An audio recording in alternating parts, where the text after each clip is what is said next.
Now, we shall proceed to our next topic, which is the Sharia law and Islamic perspective on organ donation and transplantation. Our speaker finished his bachelor's in Islamic law, Department of Sharia, College of Sharia, and Islamic Studies Al-Aqsa, affiliated to Imam Muhammad bin Saud Islamic University. He has a master's degree from the Higher Judicial Institute at Imam Muhammad bin Saud Islamic University in Riyadh, Department of Comparative Fiqh. He has a doctorate degree in Islamic Jurisprudence, College of Sharia at Imam Muhammad bin Saud Islamic University, and currently a faculty of Sharia and Islamic Studies at the same university. Let me welcome Professor Abdul Karim bin Muhammad As-Samail. On behalf of Professor Abdul Karim, his presentation will be interpreted directly into Tagalog by an Arabic translator. Professor Abdul Karim will join us later during the open forum. Our Arabic translator is a registered medical technologist who graduated from St. Louis University, Baguio City. Also, I would like to ask Dr. Khalid. He will also join us later after this last topic. Our Arabic translator is a registered medical technologist who graduated from St. Louis University in Baguio City, finished his Bachelor of Science in Da'wah and Usuluddin, and one of the first two Filipinos Balik Islam who graduated from Islamic University of Medina, Kingdom of Saudi Arabia. A former translator, interpreter for 10 years at Philippine Embassy in Saudi Arabia. He is an Arabic instructor from 2011 to 2012 at Easter College in Baguio City, an international Islamic lecturer in the Philippines, United Arab Emirates, Saudi Arabia, Kuwait, and Bahrain. He is no other than Sheikh Nadir Nesi Ojendo. Sheikh Nadir? Okay, share screen. Bismillah, alhamdulillah, wassalatu wassalamu ala rasulillah, amma ba'd. Assalamu alaikum wa rahmatullahi wa barakatuh. Ang lahat ng papuri ay para lamang sa nag-iisang tagapaglikha na nagbigay sa atin ng biyaya sa pagkakataong ito na mapagyaman ang ating mga sarili about a very important knowledge in the medical field. And so I will try my best with the help of Allah subhanahu wa ta'ala to deliver to you the lecture prepared by Dr. Abdul Karim bin Muhammad Ismail on the subject Sharia Principles on Organ Transfer and Transplant. So there are 7 principles which Dr. Abdul Karim mentioned. Namely, they are, first, life preservation by all means permissible by Sharia where it is obligatory to implement it and to prevent or hinder every means that will result to error or failure. Second, every matter that may contain any harming must be removed, and it is not allowed to pursue or continue unless the advantage on continuing outweighs the advantage of leaving it, continuing the transplant or not continuing it. Third, keep the dignity of the person's body and observe utmost caution and care. This is an Islamic obligation. Number 4, fourth principle, no one must do an action on the person's body except only by his permission. So later on, we will take again one by one these principles to shed light para mas lalo natin siyang maintindihan. Number 5, a person's body parts is not owned by him, and so he is not allowed to do what he wants to do with it, except within the boundaries of Sharia. Number 6, every organ which may be due for transfer or transplant is haram This is another principle which some of the scholars speak about. Therefore, you are not allowed to transfer or transplant it.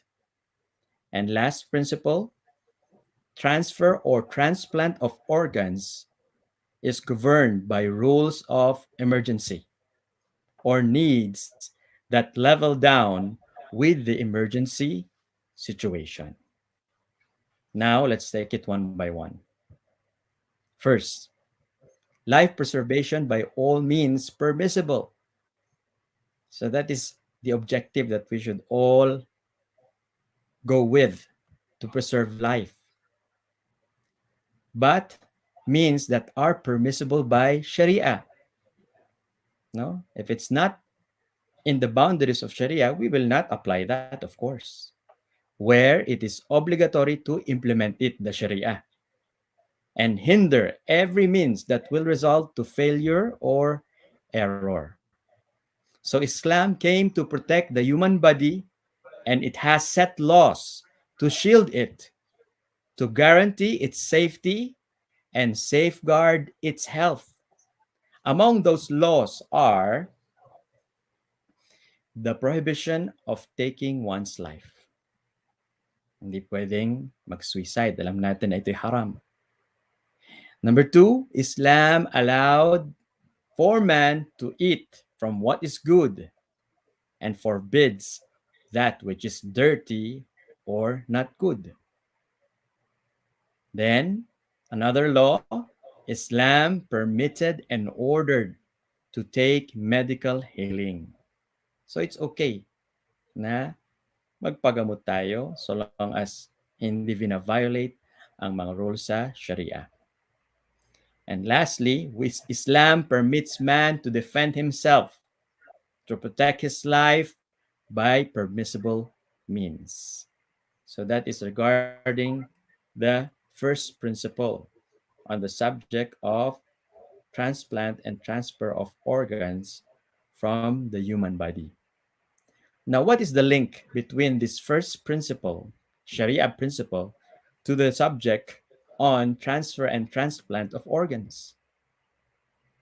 The scholars allowed the transfer of organs in different cases to preserve human life, like the organ transfer from a person's body to another location of the same body. This is called the self transfer. I don't know the medical term, but I translated it that way.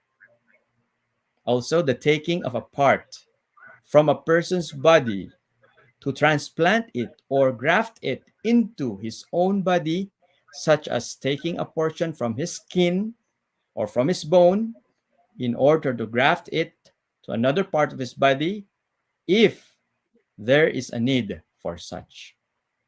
So that is in relation with the first Sharia principle. Another one, the link or connection of the first Sharia principle to the transfer and transplant of organs is: first, it is allowed to transfer a part from the body of a person to another part of the same person, making sure that the advantage will outweigh the harm that can result in the operation. So dapat yung advantage, yung makakabuti, mas mabigat kaysa doon sa masamang kahihinatnan o resulta that will result in the operation. And the condition is that it should produce the part intended. Kaya ka nga magta-transfer para magkaroon muli nung part na nawawala o nawala. Or to bring back the structure or its function. Dahil sa nawala na yung organ na yun, ilagay natin para magkaroon uli ng function that is intended for it to do or to fix the defect. No, kapag may depekto at kinakailangan natin ng transplant or transfer, that should be the condition, or to stop the blood that may cause harm to himself or part of him. So that is the first principle. The next Sharia principle is that every matter that may contain any harm must be removed, and it is not allowed to pursue, to continue, to implement unless the advantage on continuing, on pursuing, on proceeding is heavier, outweighs the advantage of leaving it. Yung bang pag ipagpapatuloy natin ang transplant ay makahihigit ang kanyang benefit o mas mabuti na lang wag gawin ang transplant.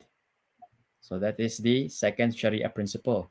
The subject on jeopardy or danger has been solved by our Islamic scholars. This is of two kinds. One, that which can be removed, and the other one, that which can't be removed. Yung hazard na o yung danger na pwedeng matanggal, at pangalawa, yung hazard na hindi talaga matatanggal. So let's take the two situation or the two kinds in this Sharia principle. With regards to the first kind, where hazard can be removed, there are two situations here.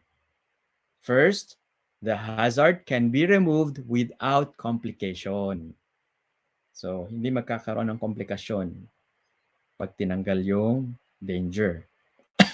Therefore, in this case, remove it, whether the hazard is new or old. Second situation, still, where the hazard can be removed, the hazard can be removed with complication like it. Tatanggalin mo ngayong hazard pero yung complication halos pareho din dun sa danger at present, therefore don't remove it because the hazard will remain as it will appear in the complication. The second kind is that the hazard can't be totally removed. There are again two situations here. First, the hazard is just one kind. Therefore, remove it as much as you can because the hazard can be removed as much as possible. Kung ano lang makakayanan, at least, inshallah, makatulong na makapagpagaan. And in the second situation, if the hazard may multiply, then take the lesser hazard to remove the bigger hazard. If one of the two hazards is specific and the other is general, then the specific one will be tolerated to remove the general hazard. So that is with regards to the other kind where the hazard cannot be totally removed, because in the first kind, the hazard can be removed. What is the link of this second Sharia principle regarding transfer and transplant of organs in connection to that? Some of our contemporary scholars prohibited the transfer and transplant of organs from an alive human body to another in all cases due to the fact that they possess a great danger. No? Pinagbawal nila na mag-transfer ng organs galing sa isang alive, but because later we will see another principle na talking about dead body at magta-transplant din. What is the ruling regard that? So, from an alive human body to another in all cases. Sa lahat ng situation, bawal. Due to the fact that there poses a great danger. In other words, they see it na there will always be a danger that may take place kapag ka ginawa natin ito. So, totally pinagbawal nila. Also, for those who permitted the transfer of organs based on this principle, that is why the condition for the permission of organ transfer is that the transfer must not result to a great hazard. Basta wag lang magresulta sa malaking panganib, malaking danger on the part of the donor, both not in the present nor in the future. Yun ang dapat tignan sa mga nagpahintulot ng transfer and transplant of organs. we can see that our scholars are also having discussions regarding this matter. Another statement with regards to the second principle in relation to it, to the transfer and transplant of organs. Transfer of organs is allowed if its eradication is completed from the human due to a sickness, and its transplant to another human if that is possible, because there is prevention of two hazards, namely present hazard on the person whom the organ is removed, and second hazard is the hazard which will follow a sick person who needs the organ. So parehong donor and receiver are considered, no? Where we should see that there is a prevention of danger or panganib na pwedeng mangyari sa dalawa. Let's go to the third principle. Keep the dignity of the person's body and observe utmost caution and care, for this is a Sharia obligation. So, these principles that we are learning are actually statements from scholars and explaining their stand about this transfer and transplant of organs. So the third is Sharia principle is you should keep the dignity of the person's body. That is why some scholars use this principle to prohibit the transfer and transplant of organs from a dead human body to an alive, because there is degradation of human dignity in the transfer of that organ which the Sharia orders to safeguard it. And also there exists a shaming of the person's body from which the organ is taken. Alam naman natin, as Muslims, we know the non-Muslims, they degrade, they shame the dead, the body of their dead loved ones. How? By embalming them. Diba? Subhanallah. So, this third principle, the scholars who gave this statement, they prohibit the organ transfer and transplant because it is somehow a show of degradation and shaming of the person's body. But let us see what the reply given to this statement. Yes, there are also some scholars who gave their expression. The wasting of human dignity and its dead body is only present when the transfer of organs are done for the sake of aimless effort, or its detachment, yung pagtanggal, nung ita-transplant, or its burning, or its disposal, and the like. So, kapag parang laro-laro lang, katulad nung pag-eembalsa mo, hindi ko nga alam kung anong ginagawa nila doon. No? Bubuksan yung katawan. Subhanallah. So, that is really showing degradation, disrespect. Or if without permission from who has the right for donation of that organ. Why? Because later on, we will see na kung halimbawa, hindi nakapagbigay ng consent habang nabubuhay pa yung patient, meron bang say yung kanyang inheritors, yung mga napag-iwanang family members? So, if without permission from who has the right for donation of that organ, and then you manage it, you took action about it, then I think this is really not a show of respect.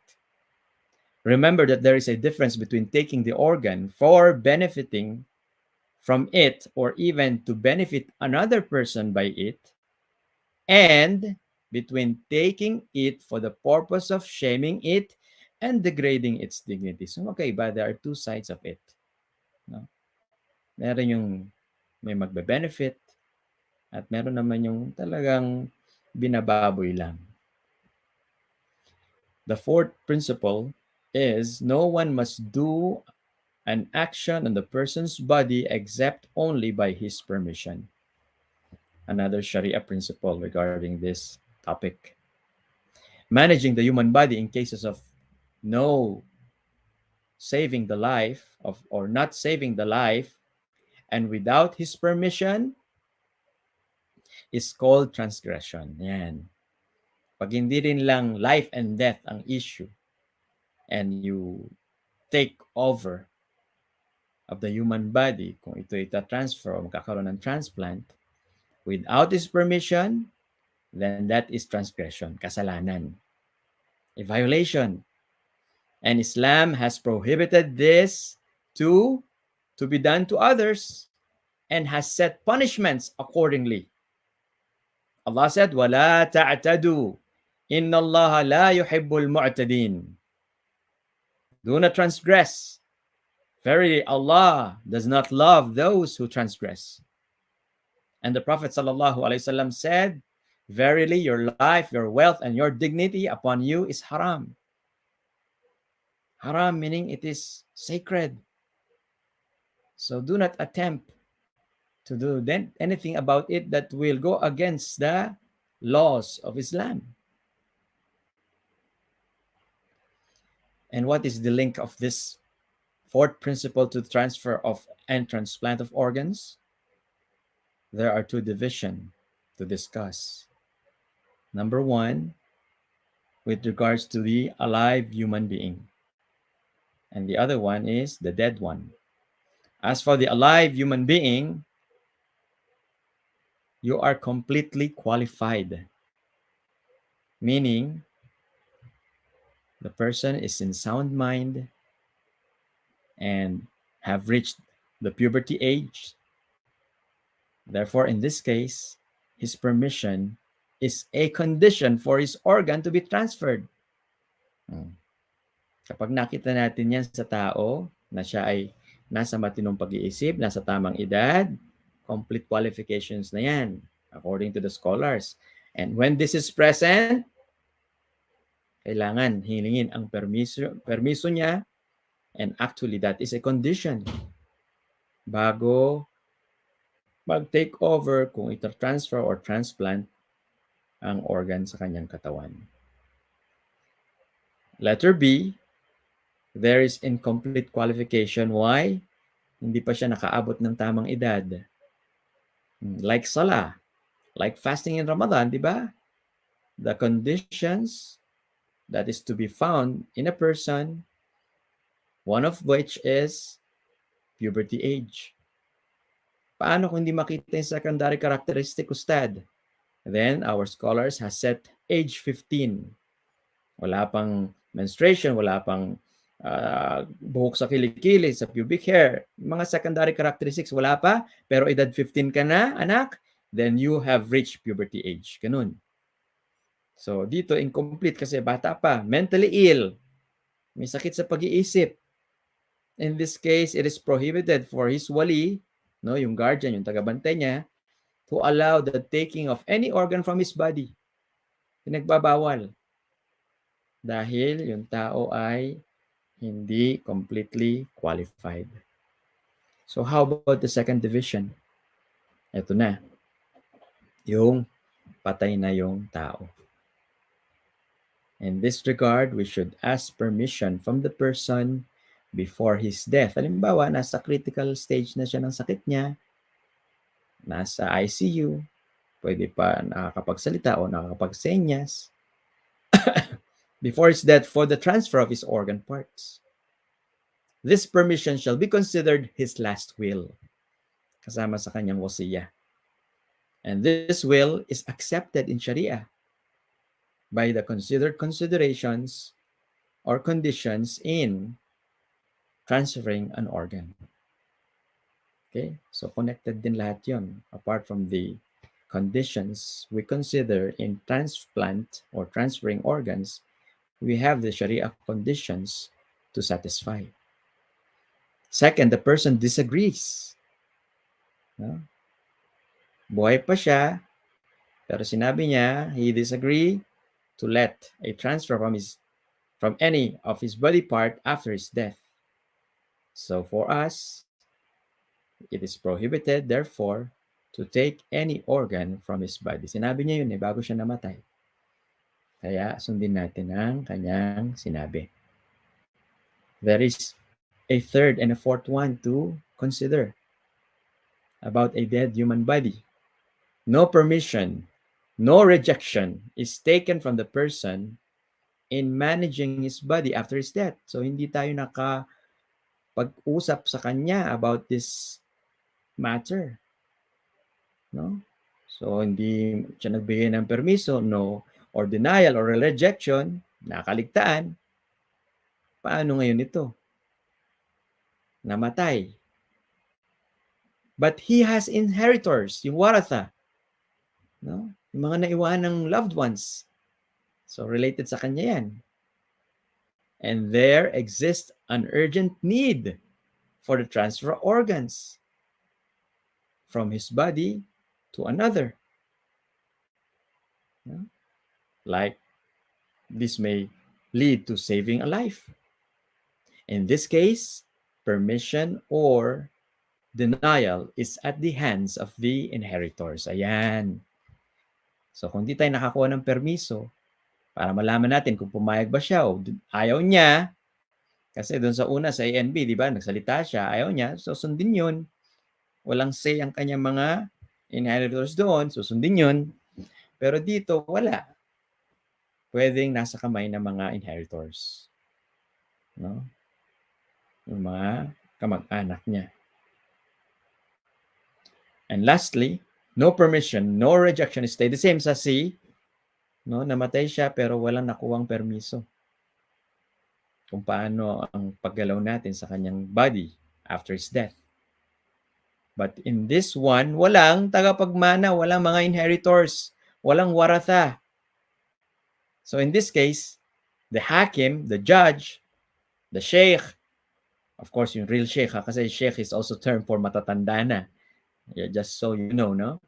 Hindi all the time ang word na sheikh ginagamit, especially when you go to the Arab countries, ginagamit din yan dun sa hindi scholar, dun sa mga matatanda. So hakim, the Islamic scholar, Islamic judge, shall stand in the position of the inheritors.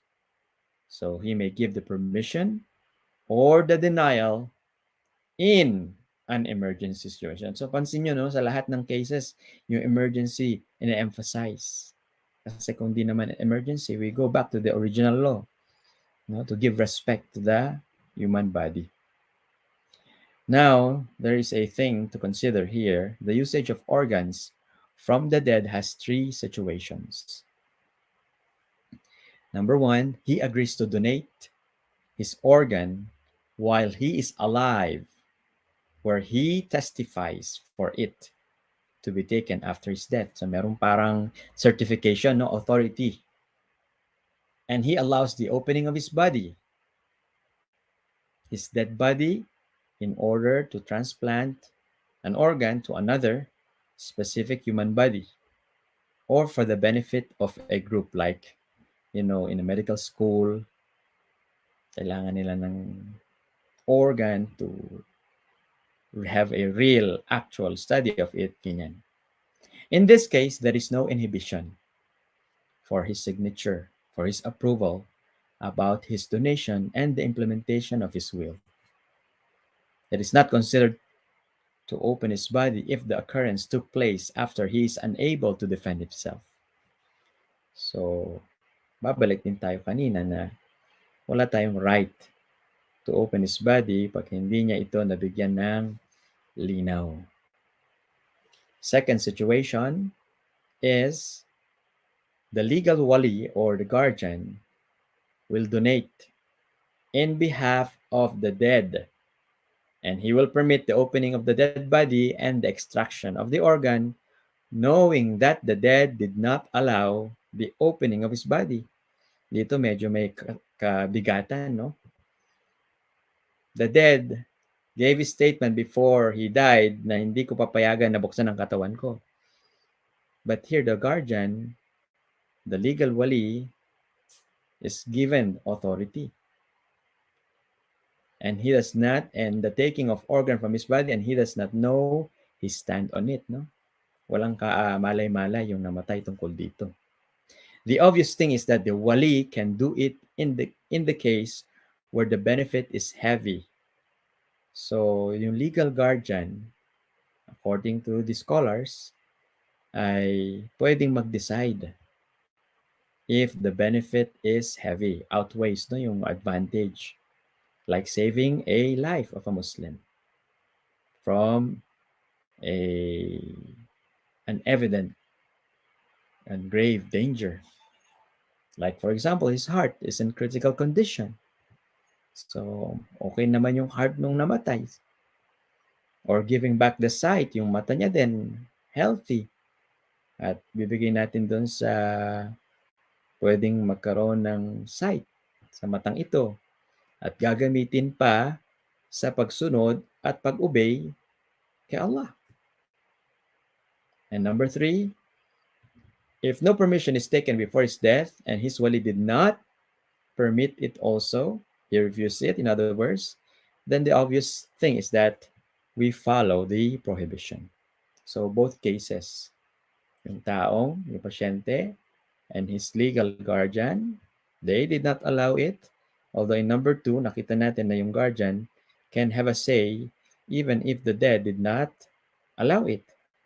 So dito, dalawang ang ayaw, kaya huwag tayong mamilit.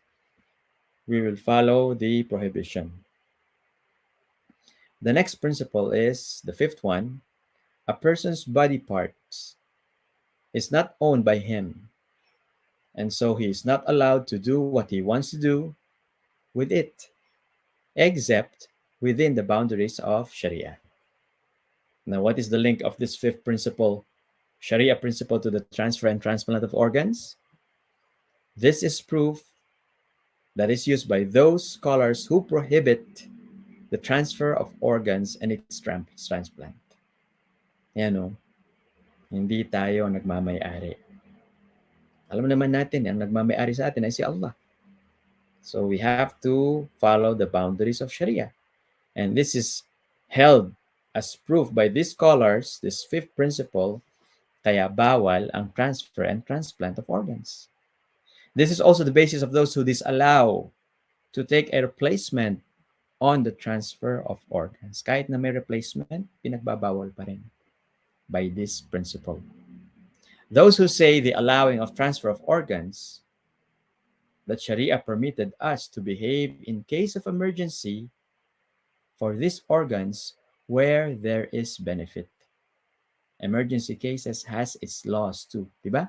Ad-daruriyat tubihul mahdurat. That is one Sharia principle. Ang emergency situation, pinapahintulutan ang mga pinagbabawal. A very popular example is like when you are in a very, very big desert. Naubusan ka na ng tubig.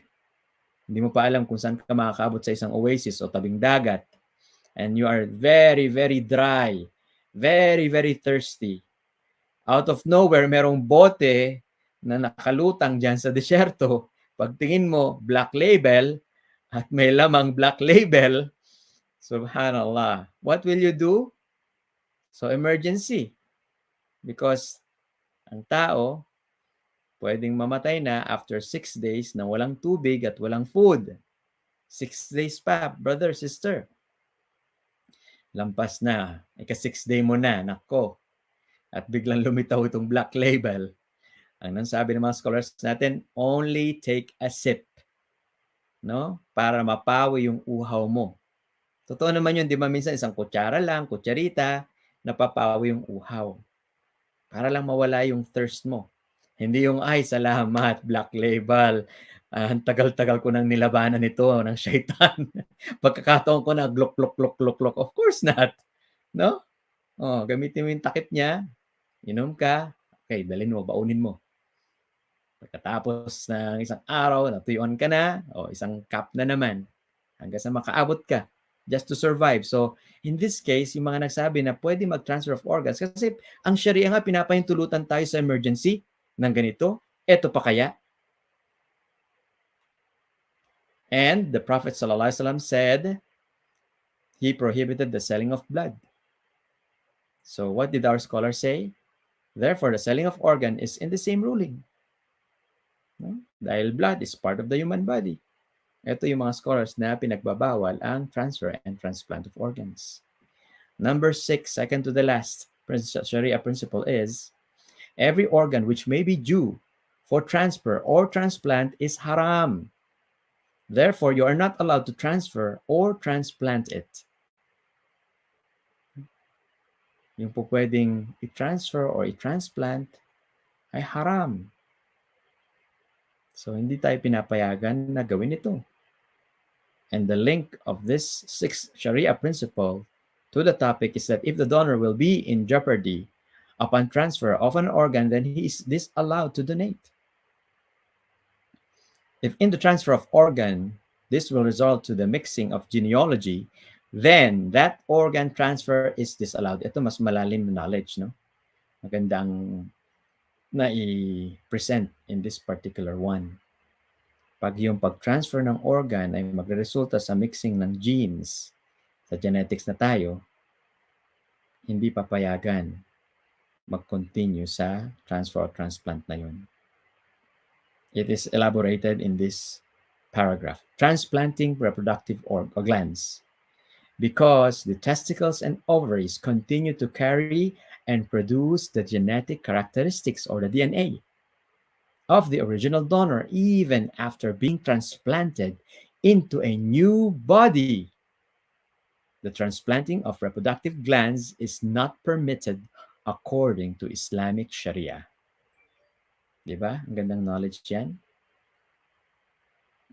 Another point, transplanting other parts of the reproductive organs, transplanting parts of the reproductive system which do not transmit the DNA, with the exception of the private parts themselves, is permissible in cases of legitimate necessity, as long as the relevant rulings and regulations of Sharia are considered.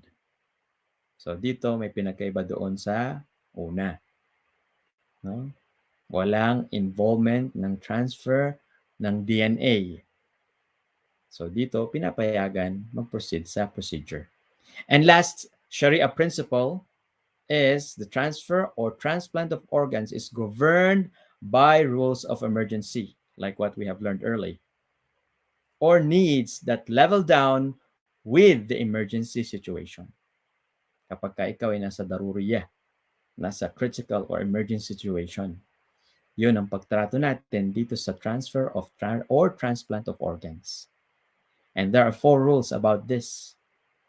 Number 1, emergencies that allow the prohibitions. Okay? And number 2, a necessity is leveled to an emergency, whether it is general or specific. So regardless, general man or specific, kapag there is a need and it is equal to an emergency situation, pwede mong isagawa ito. Number 3, an emergency shall be considered accordingly. Okay? We also consider that by looking at the Sharia laws concerning this matter. And finally, the crisis or urgent situation shall not void the rights of other. Tandaan na even if there are emergency and critical cases, we are very careful and watchful of the rights of others before proceeding to this action or procedure. And the link of this 7th and last principle to the transfer and transplant of organ is that the allowing of transfer of an organ from a person to himself for transplant or grafting in his body if there is a need to do so. So they only mention from a person to himself, the same person. But consider that if there is a necessity or a need to do so. Kung wala naman, gusto lang dagdagan ito, patabayin ito, that is not a valid reason. The allowing of transfer, furthermore, the allowing of transfer of cornea from the eye of a dead body and its transplant to an alive eye who is in dire need of it, matinding pangailangan, and also the allowing of its transfer from an eye, that which the doctors have decided to extract it and transplant it in the presence of danger upon himself, and then its transplant to the human eye who is very much in need of it. So dito, very specific yung example no, tungkol sa cornea. Kapag may matinding pangailangan and the doctors have decided to extract it, parang syempre they want to save the eye. Meron lang time of hours yan, di ba? To consider para maisagawa yung transplant. Dahil magkakaroon nga ng danger kapag hindi isasagawa yung procedure na ito. And finally, reproductive organs that do not transfer genetic traits except the private parts only. So we can do this one only in emergency situation. So in summary, Dr. Abdul Karim has showed us this slide. There are 4 pillars to know about the transfer and transplant of organs. The first pillar is the sick or the receiver. The second pillar is the donor. The third pillar is the organ to be donated. And the fourth pillar is the operation to be done by the doctor. As regards, so there are conditions to satisfy. As regards to the sick or the receiver, if it's only critical, if it's only emergency, if it's only in an urgent situation, there are no other option except for the transplant to be done. And also we have to consider the safety of the receiver. The donor, what are the conditions? Permission. We ask permission from the donor, and we have elaborated that in the principles mentioned early. Also, we have to consider the safety of the donor. Kung makakabigat ang mapuput siya sa hazard, we will not proceed. We have learned that. How about the organ to be donated? The organ must belong to the allowed ones for donation. Yung pwedeng i-donate. Dahil nalaman natin, hindi pala pwede yung organs na merong genetic transfer. And second condition is it must be a voluntary donation, not a compensation. And number 4, the fourth pillar is the operation to be done by the doctor. The doctor must be an expert, a specialized doctor. Another condition, he must not put the organ for transfer into shame. No, we have learned that in one of the principles. And number 3, the last one for that fourth pillar is to fulfill the application of conditions of donation to the sick, also to the donor, and the organ taken from the donor. No? Lahat ng conditions tungkol dito ay dapat nating isaalang-ala para hindi tayo bumagsak sa pagkakamali. So, moderator, do we have time? That is the end of the topic. What is next? MashaAllah and Jazakumullahu khairan, Professor Abdul Karim and Sheikh Nadir. Our doubts on this topic have been cleared and clarified. We have benefited a lot from your talk on the Islamic perspective on organ donation and transplantation.